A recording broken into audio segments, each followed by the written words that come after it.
কারণ তৌহিদ মানে কি? তৌহিদ মানে শুধু একত্ববাদের স্বীকৃতি, শুধু তৌহিদ না, জানেন এটা?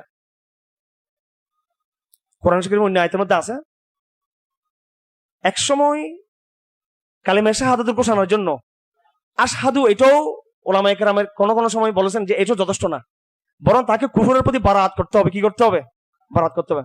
আশহাদু বলে তাসদিক করেছি, আবার সাথে সাথে বলতে হবে যে আমি কুফর থেকে কি করেছি? বারাত করেছি বলে তাকজিব করতে হবে তাদেরকে।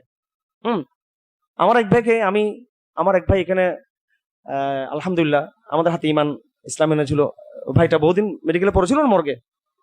তো আপনারা এতগুলো ইমানদার ভাই থাকতে, এতগুলো সংগঠন, হেফাজত ইসলাম, জামাত ইসলাম, তবলিগ জামাত, এতাত ওয়াজাহাত, দারুল উলুম ইসলাম হাটাজারি, পড়িয়া মাদ্রাসা, এতগুলো হুজুর, এত শেখ, আবার এদের বিরাট অংশের সাথে সরকারেরও সম্পর্ক।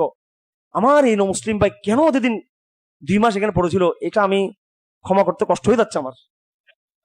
মুসলমান দেশে একজন ইমানদার লাশ, এবং সেটা ভাইরাল হয়েছে ফেসবুকে। আমি তার সরাসরি আশহাদু আল্লা ইলাহা ইল্লাল্লাহ ওয়া আশহাদু আন্না মুহাম্মাদুর রাসূলুল্লাহ আমার হাতে কালিমা শাহাদাত পড়েছে। মুসলমানদের দেশে কেন এরকম হবে? আফসোসের বিষয়। 4টা লাশ পড়ছে হারাদের ছাত্রদের, আমি ঝাঁপি পড়ি নাই, আমি সব বাদ দিয়ে এই ঝাঁপিয়ে পড়া আমাকে কত বড় বিপদে ফেলে দিয়েছে। আমার আজ পর্যন্ত বিপদ উদ্ধার হতে পারতেছেন। তো কি হবে? আপনার ঝাঁপিয়ে পড়তেন ওই ভাইকে উদ্ধার করার জন্য ওখান থেকে, কিন্তু এতগুলো সংগঠন একজন ইমানকে রক্ষা করতে পারলো না। এটার বিচার হবে সবার কিয়ামত দিন। একজনকে আল্লাহ ছাড় দিবা না।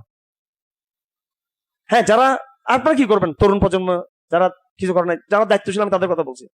আল্লাহ পাক কোন দায়িত্বশীল সংস্থা যারা আছে এখানে, নিজেদেরকে অনেক বিভিন্ন আমাদের সংস্থা বলতে আমাদের ধর্মীয় সংস্থাগুলোর কথা, আল্লাহ ছাড় দিবেন এত বড় বিষয়কে? একজন ইমানদার লাশ এভাবে মর্গে পড়ে থাকে, ইন্না লিল্লাহি ওয়া ইন্না ইলাইহি রাজিউন, এরকম ঘটনা ঘটবে সামনে?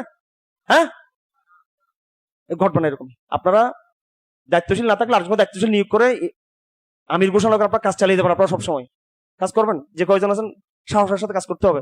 একটা প্রতিবাদ হয় না কোনো জায়গায়। হ্যাঁ, সেই আদালতের করুণের উপর তাকে রেখে দিয়েছে। যাই হোক, ওই কালিমা শাহাদাত ভাই ঘোষণা দিয়েছে। কাল আল্লাহর প্রতি ঈমান আনার জন্য প্রথম শর্ত হচ্ছে স্বীকৃতি। প্রথম শর্ত কি? স্বীকৃতি। এবং এই স্বীকৃতির দ্বিতীয় অংশ হচ্ছে কি করা? অস্বীকৃতি। কুফরের প্রতি বারাতের ঘোষণা করা। কুফরের প্রতি কি করা? ঘোষণা করা। এই জন্য কালমা যখন কেউ পড়াবেন, আশহাদু আল্লাহ বলে স্বীকৃতির পুরোপুরি কালমাটা পড়িয়ে দিয়ে, এরপর আমি আমার যাবতীয় কুফরকে আমি অস্বীকার করলাম, এর বিরোধিতা করলাম, সেখান থেকে ফিরে আসলাম, সেটাকে ঘৃণা করলাম, এটাও কিন্তু বলতে হবে।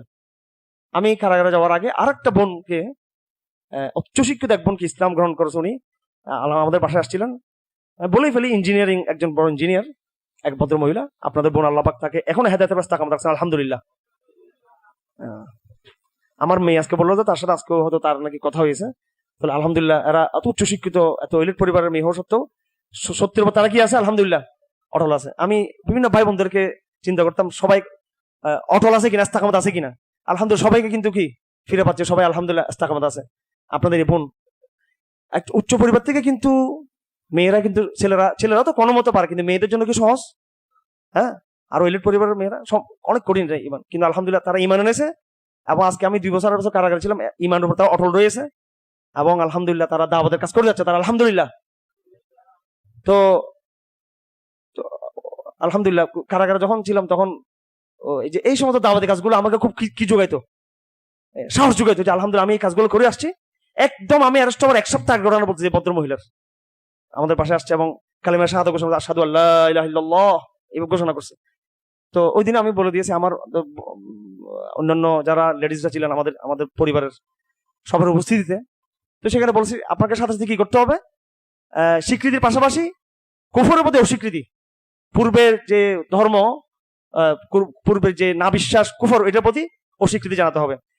তো এটাও কিন্তু একটা ইমানের একটা বড় ইয়ে। এখন আমাদের যে তাকওয়া, এই তাকওয়া দ্বারা আমরা স্বীকৃতি দিচ্ছি আল্লাহকে। আমাদের এই তাকওয়া মাধ্যমে, ইমানের মাধ্যমে আল্লাহকে স্বীকৃতি দিচ্ছি, কিন্তু আল্লাহকে চ্যালেঞ্জকারী, আল্লাহর রুবুবিয়তকে, আল্লাহর ওয়াহদানিয়তকে, আল্লাহর উলুহিয়তকে, আল্লাহর জাত এবং সিফাতকে চ্যালেঞ্জকারী যতগুলো এলিমেন্ট আছে সেগুলোকে আমরা কি করতেছি না? আদর্শিকভাবে চ্যালেঞ্জ করতেছি করতেছি না আমরা। এটা আমাদের ব্যর্থতা বর্তমান জমানে। সেজন্য আমাদের ইমানটা আপডেট ইমান না, এটা ব্যাকডেটেড ইমান। ঠিক আছে? মুত্তাকিন হতে হবে একদম আপডেট মুত্তাকিন। আর তাকওয়া মানে ইমান, তাকওয়া মানে কি? ইমান। মুত্তাকি মানে মুমিন, মুত্তাকি মানে মুওয়াহহিদ। বলেন, মুত্তাকি মানে মুমিন, মুত্তাকি মানে মুসলিম, মুত্তাকি মানে মুওয়াহহিদ।